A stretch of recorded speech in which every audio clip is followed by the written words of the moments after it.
What's cracking, guys? Bruce Madsen here, your host of the show, Metro Scout Fantasy Football. And Mel Kiper just dropped his mock draft, his 2.0, just the other day. And you know how we do it on the channel. We like to review the mock drafts and just look at landing spots and see how these landing spots can affect our players in fantasy. Of course, this isn't the real deal. I get it. But one, it's something to do. Consider it's boring and it's in the off season. And then two, it gives us an idea of what these players could look like when the actual draft happens. It could give us an idea of some of these landing spots, what these big media mock drafters are looking at. And Mel Kiper is one of the big boys. He's one of the guys we like to analyze, dig deep on, and see what he's doing over there in his mock drafts. This is 2.0, so this is a second mock draft of the offseason, and I'll have the other ones posted here on the channel when they come up. But today, we're going over Mel Kiper's mock draft. We have the mock draft pulled up. Mel Kiper's first round projections, his 2.0, second one of the offseason.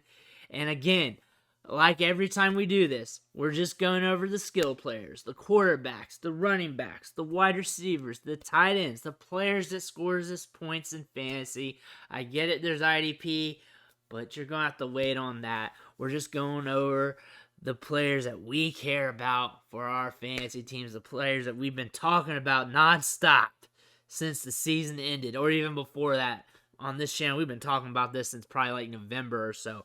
But let's start cracking on this draft. Let's see where Kiper has these guys ranked. So, moving on down here. Again, offensive line heavy, defense heavy this year's draft is. So, we're going to be scrolling a little bit. And coming up shortly, we're going to hit our first player, and bam. Browns trade up with the Broncos to the number 9 spot. Is this realistic? Is it not? Probably not, because wide receivers deep. Why trade up unless you really love Drake London here?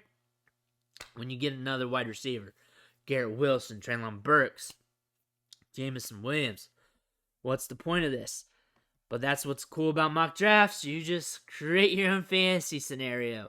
Drake London to the Browns. What does this look like? Well, on the surface, this does not look like a good situation.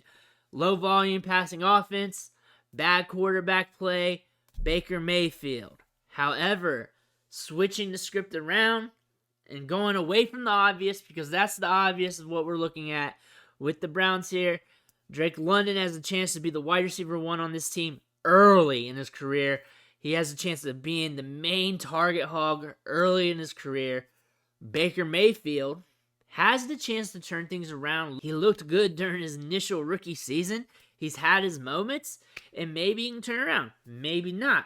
And if he doesn't, there's a chance the Browns bring in another quarterback. There could be an upgrade in the future. There is some upside here.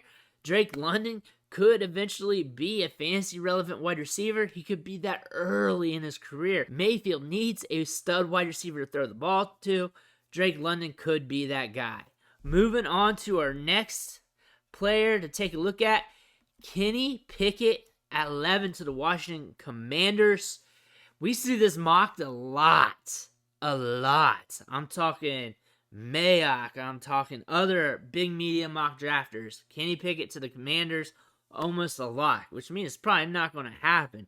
But here, Terry McLaurin, Antonio Gibson. He's got some skill players to go off of. Curtis Samuel for some speed. We got something to work with here. Do I love the fit? Well, I don't even really love this quarterback class. So this couldn't be a bad landing spot. This could be an alright one for him. I think Terry McLaurin could help him transition. We're looking at Kenny Pickett being a QB2 as upside during the early part of his career. Maybe he develops. Maybe they get him more weapons. Usually when you spend a first on a quarterback, you try and get that quarterback some weapons to lean on top of what you already got. However, you got some veteran playmakers on the offense. Again, I mentioned McLaurin. I mentioned Gibson. So there is some things that we can hitch our wagon to. This isn't a dead spot for him to go to, just not a sexy one. But Pickett to the Commanders is okay. Moving on down to the next one here. And we might be scrolling a bit. Saints move up. And they move up to get their wide receiver. They trade with the Ravens to draft Garrett Wilson. A lot of people have Garrett Wilson as the wide receiver one in this draft. It's between Garrett Wilson, Treylon Burks. There's actually some people who have Drake London as the wide receiver one, which is fair. Garrett Wilson is a good candidate for the Saints. They went to the Ohio State well before with Michael Thomas. They need some young pass catchers in the offense to help transition this flow, that bring in some new blood. Garrett Wilson is a cerebral route runner, great change of direction skills, amazing ball skills, can rise up, climb the ladder, bring it home. This could be a good pick for the Saints. There's also a lot of other needs they have, so I wouldn't be surprised they look somewhere else. From a Dynasty fantasy football perspective, I could see a lot of Dynasty managers fading him a little bit in drafts. Not much. He'd still be a first rounder. Probably wouldn't fall past the mid portion of the first round, but I could see him sliding a few spots due to this landing spot, due to the fragility at quarterback that the Saints have. I'm not going to be scared. I'm drafting talent over situation in this part, and I'm going to be gobbling Wilson up at value, getting that discount.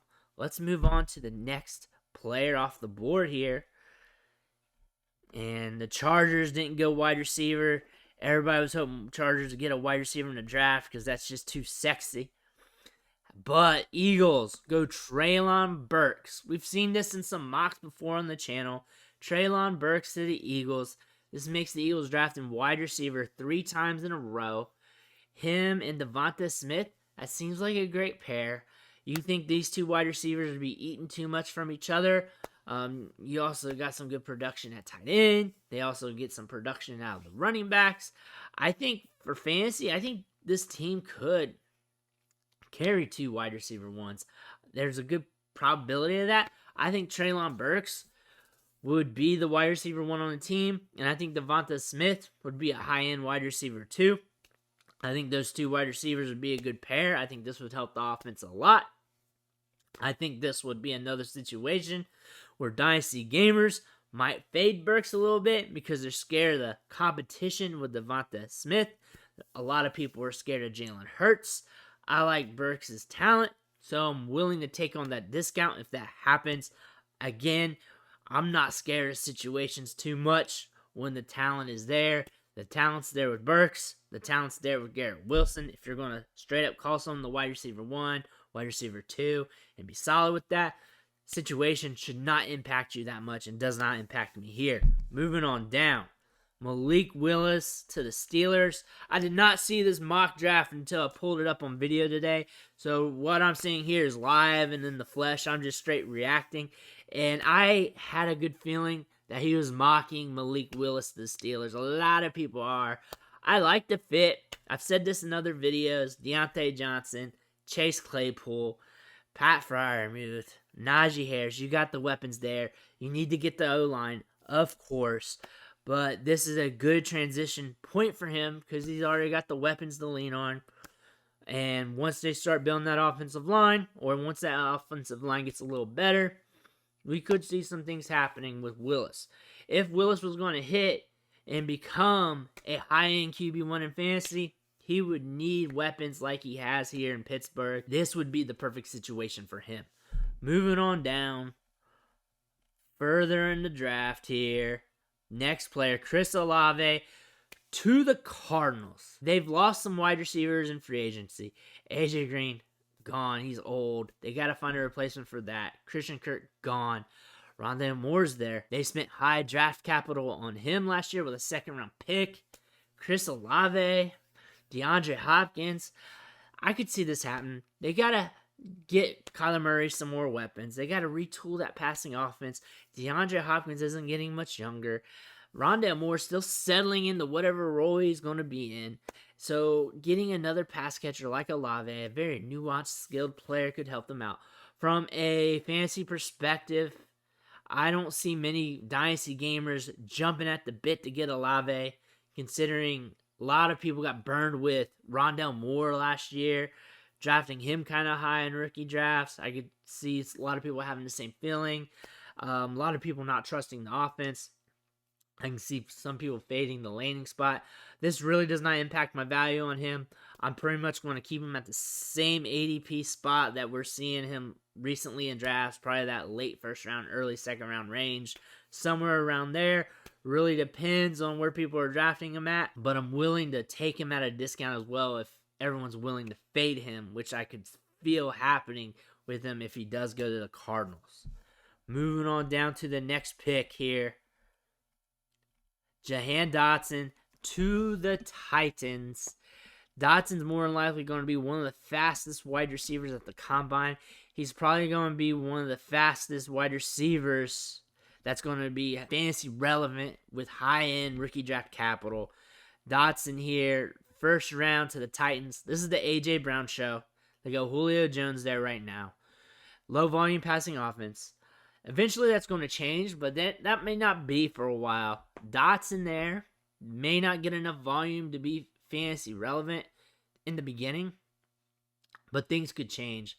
This team needs to get some speed. They need to get some speed to stretch the field, help A.J. Brown work underneath, and this could help this team from a football standpoint. From a fantasy football standpoint, I could see him be very productive due to splash plays, air yards guy, getting those targets underneath and getting that yak. I can see him beating some dudes due to getting single coverage due to A.J. Brown taking over.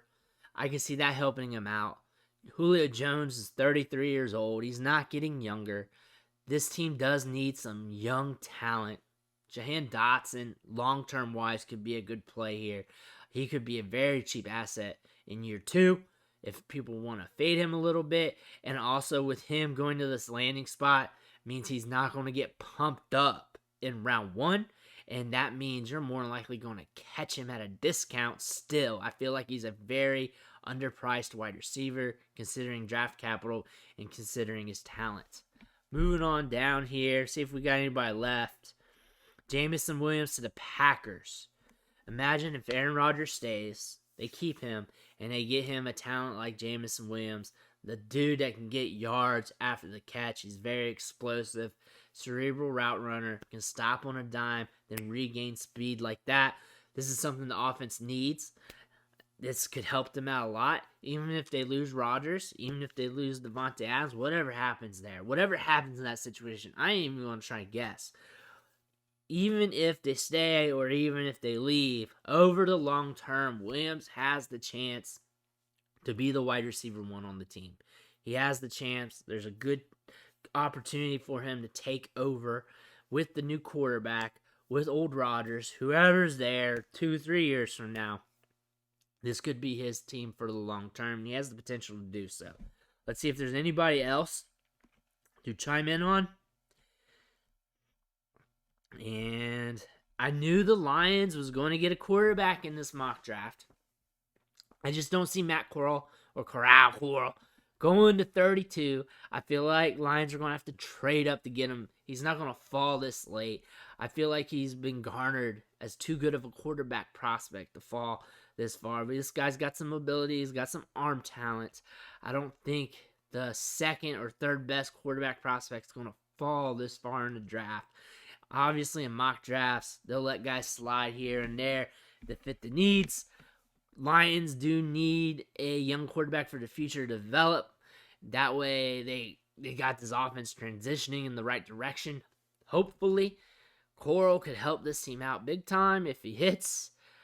This is a decent landing spot, considering they got some assets here with Hawkinson, Swift, Amon-Ra, the Sun God. So this could be a sneaky spot for him. Plus his rushing ability, those rushing yards. He can sling the rock downfield. And I imagine since they drafted him in the first round, they're going to get him some weapons, some more receivers, probably in this draft or through free agency to help the transition process. I know that's scary for Amon Ra fantasy managers, but that's just how it is. When you draft a young quarterback, you want them to develop as quick as possible. You need them to have them weapons, the transition to the NFL game, and you just got to do whatever it takes. And that's one of the things. You got to build around him, and that's what we like to see teams do with their young quarterbacks. But I like this spot for Lions. If this actually happens, I feel like this is a good get. So that's it for this first round mock draft, the 2.0 for Mel Kiper. Let me know what you think in the comments. Let me know what you think about these landing spots, or is there any landing spots for these players in general that you're interested in? Who's your favorite player? What's your favorite landing spot for him? Whatever. Let me know in the comments. Drop it like it's hot. But I want to thank you for watching the show, sticking with me. Make sure you hit that subscribe button on the way out. Every subscription matters. It fuels me to keep going over this content, going over mock drafts, going over the film, the metrics, everything else. Again, I want to thank you, and I'll catch you next time.